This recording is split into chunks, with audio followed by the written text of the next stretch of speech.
You've been told that happiness is out there. That truth is something you must pursue. That meaning lives in a future success, a bigger goal, a better version of yourself. But what if all of this chasing is a distraction from something you've already had within you the whole time? Plotinus, the ancient philosopher and founder of Neo-Platonism, saw through this illusion. Living in the 3rd century CE, he didn't scream his truth from the streets, nor did he seek fame. He turned inward.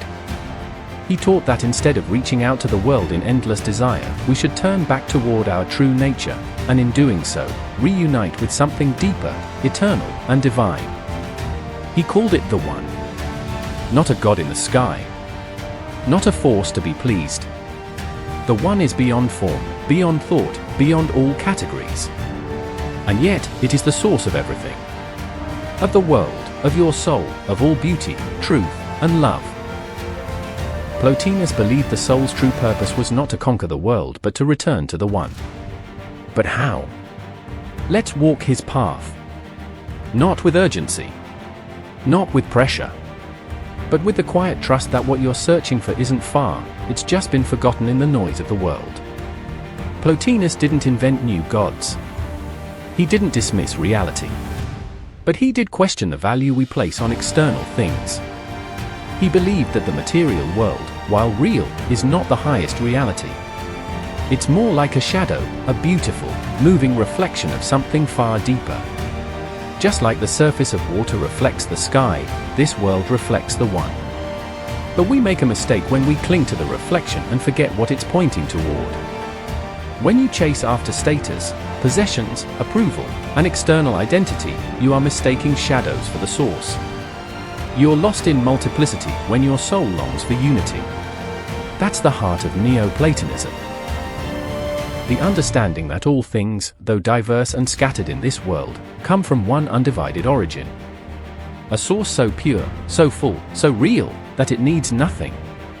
It simply is. The One doesn't act. It doesn't will. It overflows. Just like the sun doesn't try to shine, it simply shines. The One pours out being, beauty, and life without effort. And from that overflow, existence unfolds. First comes the divine mind, the realm of perfect ideas, the eternal truths. From mind comes soul, the universal soul that connects everything alive. And from soul comes nature and the material world. So when Plotinus urges us to return to the One, he's not saying to abandon life or despise the world. He's saying, stop being lost in fragments. Don't identify with the surface of things. Go deeper. Beneath the mind's chatter, beneath your desires, beneath even your sense of separation, is a unity that cannot be broken. This is not just philosophy. It's a spiritual roadmap. And it demands something from you. Silence. Reflection. Simplicity.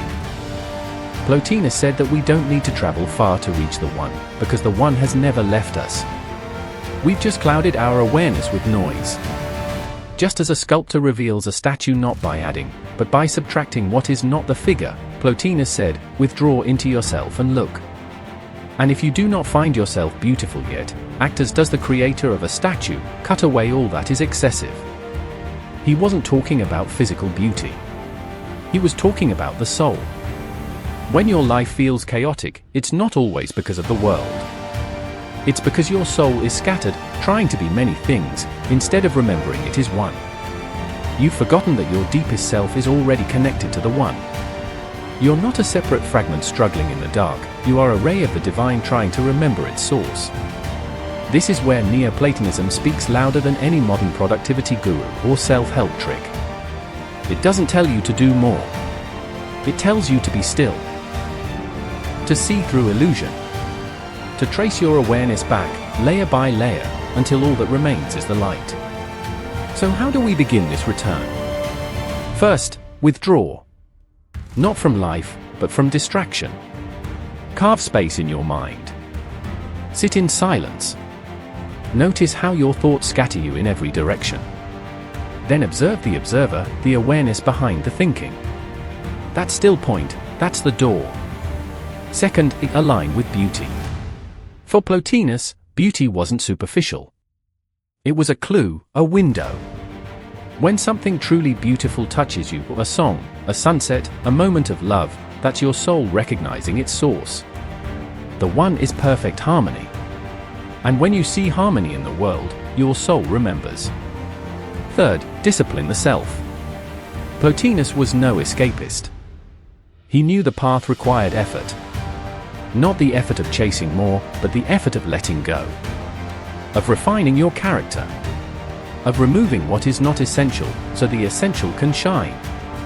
This is not a religion. This is not dogma. This is a mystical, inner experience. It's not about worship, it's about transformation. And it takes time. Plotinus himself never wrote a single word. Everything we know comes from his student, Porphyry, who compiled his teachings into the Enneads. And even those texts don't give you a step-by-step guide. Why? Because truth isn't a formula, it's a remembering. You already have what you're looking for. But you must become quiet enough to hear it. In a world obsessed with chasing, Plotinus asks you to stop. In a culture addicted to stimulation, he invites you into stillness. In an age of identity and labels, he reminds you that your truest self has no name, only light. The one is not something to be achieved. It's the ground of all being. Your soul came from it. It longs for it. And when you strip away all that is false, all that is excessive, all that is worldly, what remains is not emptiness, but fullness. A joy that cannot be taken. A peace that doesn't depend on conditions.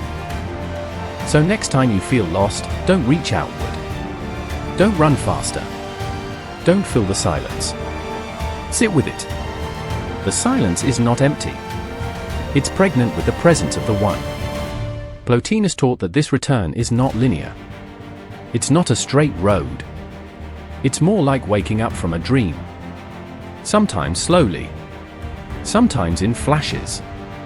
But always inward. Always toward simplicity. Always toward unity. And once you begin this inward journey, you'll start to see the world differently. Not as something to conquer, but as something sacred. Not as competition, but as communion. Not as noise, but as echo of the one calling you home. You'll stop identifying with temporary roles, with the image, the title, the name. Because you'll remember that behind all masks is the same light. You'll see beauty not as something to possess, but something to reflect. You'll treat others not as objects, but as fellow rays of the same sun. This is not weakness. This is not passivity. This is the strength of one who has found something unshakable within, and no longer needs the world to prove their worth. You don't need to become anything. You need to remember what you already are. Not your job. Not your name. Not your history. You are soul. A spark of the eternal. A wave from the ocean. And the moment you stop chasing, and start turning inward, you come closer to the truth. Plotinus didn't promise power, fame, or comfort. He offered something higher, unity. A return to the One. And maybe that's what you've been longing for all along.